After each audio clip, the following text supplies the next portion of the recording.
काशी गाउँको विषयमा र काशी गाउँको गाविस काशी गाउँको प्रतिनिधिसँग चाहिँ म त्यहाँको जनताले कस्तो खालको चाहिँ राहत पाएँ र राहतको के कस्तो खालको चाहिँ महसुस भइरहेको छ। दीपक सर के छ हाम्रो चाहिँ काशी गाउँ गाविसमा अहिले? काशी गाउँ विकास समितिमा अहिलेसम्मको राहत वितरणमा जम्मा 15 टिप हेलिकप्टरबाट सामान झारिसकेको अवस्था छ। जस अनुरूप WFP ले 87 बोरा चामल प्रति बोरा 40 केजीको दरमा जुन हामीले प्रहरी, नेपाली सेना र म आफै स्वयंको रोबरमा एवं गाउँ स्तरीय र विभिन्न राजनीतिक दलका एवं परामर्श समितिका प्रमुख एवं प्रतिनिधिको रोबरमा जम्मा काशीगाउँ गाउँ विकास समितिमा रहेका 467 घरधुरीका घरमूलीहरूलाई हामीले प्रति घरधुरी प्रति चुलो 8 केजीको दरमा चामल वितरण गरियो र त्यस्तै राहत सामग्रीमा विभिन्न सामग्रीहरू हामीले न्यायिक रूपमा वितरण गरेको जस्तो लाग्छ। सम्पूर्ण सामग्रीहरूको एकमुष्ट भरपाई बनाएर जुन सामग्री आछ त्यसको टिपोट गर्दै के सामग्री कस्ता प्राथमिकता दिने, मृतक परिवारलाई कसरी, मृतक घाइते असहाय विधवा अपाङ्ग ज्येष्ठ नागरिकलाई कसरी राहत सामग्रीको पहुँचमा समान हिसाबले उस गर्ने भनेर हामीले एउटा प्राथमिकता आधारमा पनि राहत वितरण गर्ने कार्य गऱ्यौँ। मलाई जहाँसम्म लाग्छ राहत नपाउने चाहिँ कम छैन होला जस्तो लाग्छ। हुनसक्छ कुनैले धेरै थोरै अथवा त्यो हुनसक्छ, तर समान हिसाबमा राहत सामग्री पाएको जस्तो मैले महसुस गरेको छु।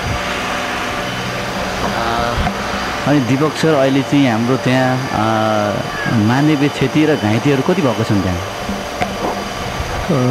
यस गोर्खा जिल्लाको सदरमुकामदेखि 17 कोसमा अवस्थित मानबु, त्योभन्दा पनि माथि रहेको अर्थात् गोर्खा सदरमुकामदेखि 20 कोस टाढा पर्ने मानबु र केराउँजा गाउँ विकास समितिको बीचमा अवस्थित काशीगाउँ गाउँ विकास समिति एउटा दुर्गम गाविस हो।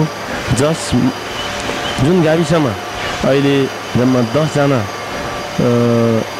मानिसहरूको मृत्यु भइसकेको जानकारी भएको छ भने 15 जना घाइते भएको जानकारीमा छ र 10 जना मृतक मध्ये हामीले 5 जनाको लास चाहिँ प्रहरी टोली म आफू स्वयं खटेर लासको शनाखत भइसकेको छ भने 5 वटा लास अहिलेसम्म बेपत्ता भइरहेको छ। जबकि पहिरोले गर्दा च्यापिएर मृत्यु भएको कन्फर्म हुँदाहुँदै पनि लास पाउन सकिरहेको अवस्था छैन। म गए मात्र 12 गते जुन एउटा महामारी भूकम्प गयो, त्यसपछि 17 गते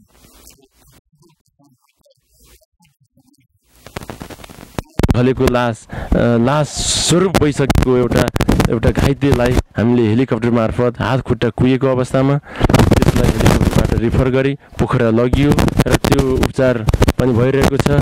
जबकि 5 दिनपछि लास स्वरूपै भइसक्यो। लास खोज्न जाँदा एउटा बिरामी त्यस्तै कानबाट रगत बगेको हामीले 7 जना घाइतेहरूलाई त्यो रिफर गरिसकेको अवस्था छ भने अरू 8 जना चाहिँ सामान्य किसिमको नर्मल घाइतेहरू रहेको छ, जुन हाम्रो काशीगाउँ उपसाथी चौकीमा नै उपचार भइरहेको छ भने अन्य 7 वटाको चाहिँ अन्य ठाउँमा रिफर गरेकाहरूको उपचार अर्थ पोखरा काठमाडौँ हस्पिटलमा उपचार गरिरहेको मैले बुझेको छु।